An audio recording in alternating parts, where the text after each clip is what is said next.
On March 22, 1959, Neil Moss, a 20-year-old geology student from the University of Oxford, set out with a group of friends to explore the depths of Peak Cavern. Neil was an avid caver, passionate about the underground world and its mysteries. Armed with basic equipment and a burning curiosity, Neil and his team entered the cave with a plan to reach unexplored passages. Peak Cavern, also known as the Devil's Arse, is one of the most extensive cave systems in the United Kingdom. It has long attracted spelunkers eager to navigate its vast network of passages and chambers. The allure of exploring the unknown has always drawn adventurers, and Neil Moss was no exception. As they ventured deeper into the cavern, Neil decided to explore a particularly narrow and vertical passage known as Corkscrew. This passage was notorious for its tight, claustrophobic confines, and it required careful maneuvering to navigate. Despite the risks, Neil was determined to push further. Moss began his descent into the unknown, maneuvering and slithering his way down. Shortly after beginning his descent, he encountered an incredibly narrow and confined claustrophobic corkscrew compression. Throughout his descent, he maintained constant communication with his team, assuring them that everything was proceeding according to plan. As he continued his descent, he began to feel irregularities with his footing. He thought he could maneuver around them as he had in the corkscrew section. For some time attempting to progress, he realized that a boulder was obstructing his path. Understanding that he couldn't dislodge the boulder and maneuver within the confined space, he made the difficult decision to climb back up. But Moss had no idea what was about to happen in his ascent. Unfortunately, Moss found himself unable to lift his feet sufficiently to ascend the ladder.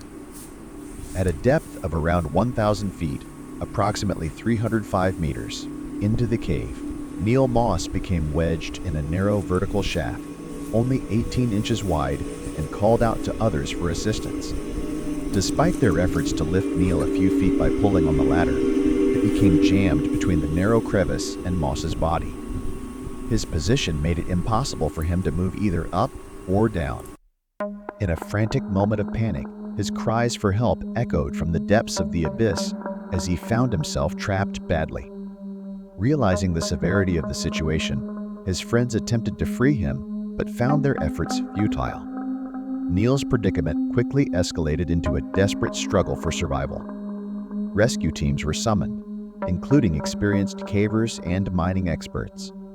The group assumed that rescue would be a straightforward matter of lowering ropes and pulling him to safety, but soon they realized the gravity of the situation as several attempts to pull him up with ropes ended in failure, with each rope snapping on the rock edge. The narrowness of the shaft, combined with Neil's position, made it exceedingly difficult for rescuers to reach him. Over the next 2 days, rescue efforts continued tirelessly, with rescuers trying various methods to free Neil. Within hours, volunteers from across England converged on Peak Cavern, driven by the sheer determination to free Neil. Royal Air Force, police, and even the Navy rallied to join the rescue efforts. They communicated with him, provided him with food and water, and tried to keep his spirits up. However, the situation grew more dire as Neil's condition deteriorated. The volunteers described the situation by stating that Neil became less cooperative over time. The lack of oxygen, combined with the physical and emotional strain, took a toll on him. Despite the heroic efforts of the rescue team, it became clear that Neil could not be extricated from the shaft. Neil Moss was declared dead on Tuesday, March 24. Dr. Hugh Kidd described the experience as the first and only time he had declared someone dead without actually seeing the patient. After days of exhausting and dangerous efforts, the decision was made to abandon the rescue.